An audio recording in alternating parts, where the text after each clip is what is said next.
Hello viewers, இப்போ நம்ம 10th maths chapter 1ல் எக்ஸாம்பிள் 1.10 பார்க்க போகிறோம்.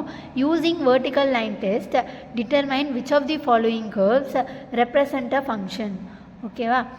வெர்டிக்கல் லைன் டெஸ்ட்டை யூஸ் பண்ணி கீழே இருக்கிற 4 கர்வ்ஸில் எந்த கர்வ் வந்துட்டு ஃபங்க்ஷன் அப்படின்னு கேட்டிருக்காங்க. அது வெர்டிக்கல் லைன் டெஸ்ட்னால் வேர்ட்டிக்கலாக ஒரு லைன் வரைஞ்சி கண்டுபிடிக்கிறதுக்கு பேர் தான் வெர்டிக்கல் லைன் டெஸ்ட்டு. ஓகேவா? இப்போ ஃபஸ்ட்டு டயக்ராமில் வரைவோமா? இதில் இந்த ரவுண்டு இருக்குது பார்த்தீங்களா, இதுதான் கிராஃபு. இதில் வெர்டிக்கல் லைனாக இங்கே வரையலாம், இங்கே வரையலாம், எங்கே வேணால் வரையலாம். ஆனால் அது மேலே தான் வரையணும்.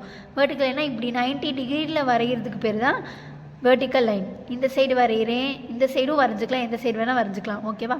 இப்போ நான் சும்மா இந்த சைடு வரைகிறேன். வரைஞ்சோம்னா இப்போ நான் லைன் வரைஞ்சிட்டேன், வெர்டிக்கல் லைன்.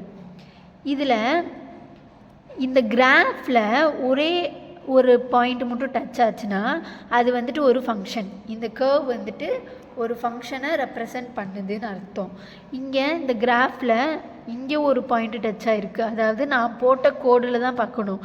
நான் போட்ட கோடில் இங்கே ஒரு பாயிண்ட் டச் ஆகிருக்கு, இங்கே ஒரு பாயிண்ட் டச் ஆகிருக்கு, 2 பாயிண்ட் டச் ஆகிடுச்சா? அப்போ இது வந்துட்டு ஒரு ஃபங்க்ஷன் கிடையாது. இங்கே அதே மாதிரி வரைஞ்சிக்க பார்ப்போமா? எங்கே வேணால் வரைஞ்சிக்கலாம், இந்த சைடு வரைஞ்சிக்கலாம், இந்த சைடு வரைஞ்சிக்கலாம், எங்கே வேணால் வரைஞ்சிக்கலாம். ஓகேவா? இப்படி வரைகிறேன். இங்கே பாருங்கள், இந்த கிராஃப் இருக்குது. இந்த கிராஃபில் இந்த லைன் எங்கே டச் ஆகிருக்கு? இங்கே ஒரு இடத்துல தானே டச் ஆகிருக்கு. அப்போ ஒரே ஒரு பாயிண்டில் டச் ஆச்சுன்னா இந்த கர்வ் வந்துட்டு இஸ் ரெப்ரசன்டிங் அ ஃபங்க்ஷன். இது வந்துட்டு ஒரு ஃபங்க்ஷன் தான். இப்போ இந்த கர்வ் இருக்கா, இங்கே ஒன்று வரைஞ்சி பார்ப்போமா? அந்த கர்வ் மேலேயே வரைஞ்சி பார்க்கணும் ஒரு லைனை. வரைஞ்சோம்னா இங்கே ஒரு பாயிண்ட் இருக்குது, இங்கே ஒரு பாயிண்ட் இருக்குது. அப்போ 2 பாயிண்ட் டச் ஆகுது. 2 பாயிண்ட் டச் ஆகிடுச்சுன்னா இது ஃபங்க்ஷன் கிடையாது. அடுத்து இங்கே வரைஞ்சி பார்ப்போமா? எங்கேயாச்சும் வரைஞ்சி பாருங்கள். அந்த அந்த அந்த இப்படி இருக்கு இல்லையா, இதுதான் அந்த கர்வு. அதில் எதுலையாச்சும் வரைஞ்சி பார்ப்போம். இங்கே ஒன்றே ஒன்று தான் டச் ஆகுதா? அப்போ இது ஒரு ஃபங்க்ஷன். அப்போ இதுவும் ஃபங்க்ஷன் கிடையாது, இதுவும் ஃபங்க்ஷன். அதை நம்ம அப்படியே எழுதிடுவோமா? ஃபிகர் 1.18ல் ஏவும் 1.18ல் சியும் ஃபங்க்ஷன் கிடையாது. Figure 1.18 and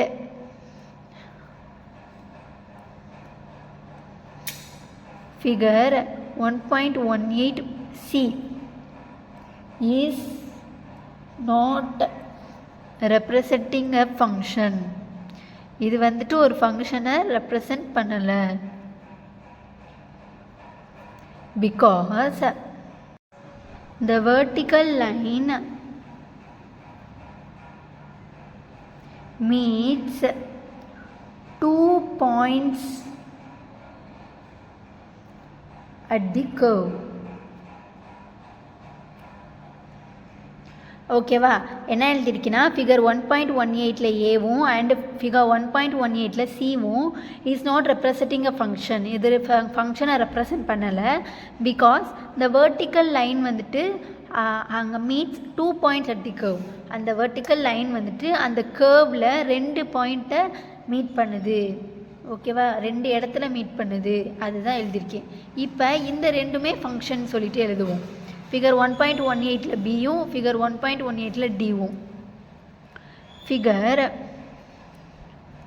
1.18 B and figure 1.18 D is representing a function. Is representing a function because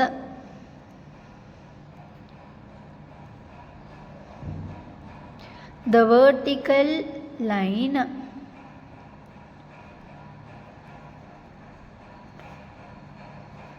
meets at only one point at the curve. ஓகேவா? என்ன எழுதியிருக்கேன்னா, இந்த ஃபிகர் 1.18ல் பியும் ஃபிகர் 1.18 டியும் இது ஒரு ஃபங்க்ஷன் தான். ஏன்னா அந்த வெர்டிக்கல் லைன் வந்துட்டு அந்த கேர்வில் ஒரே ஒரு இடத்துல தான், ஒரே ஒரு பாயிண்டில் தான் மீட் பண்ணுது. இந்த கேர்வில் அந்த வெர்டிக்கல் லைன் ஒரே ஒரு பாயிண்டில் தான் மீட் பண்ணுது. இங்கேயும் அதே மாதிரி ஒரு பாயிண்ட்டு தான் மீட் பண்ணுது. அதனால இது 2 ஃபங்க்ஷனு, இது 2 ஃபங்க்ஷன் இல்லை. அவ்வளோதான். தேங்க்யூ ஃபார் வாட்சிங்.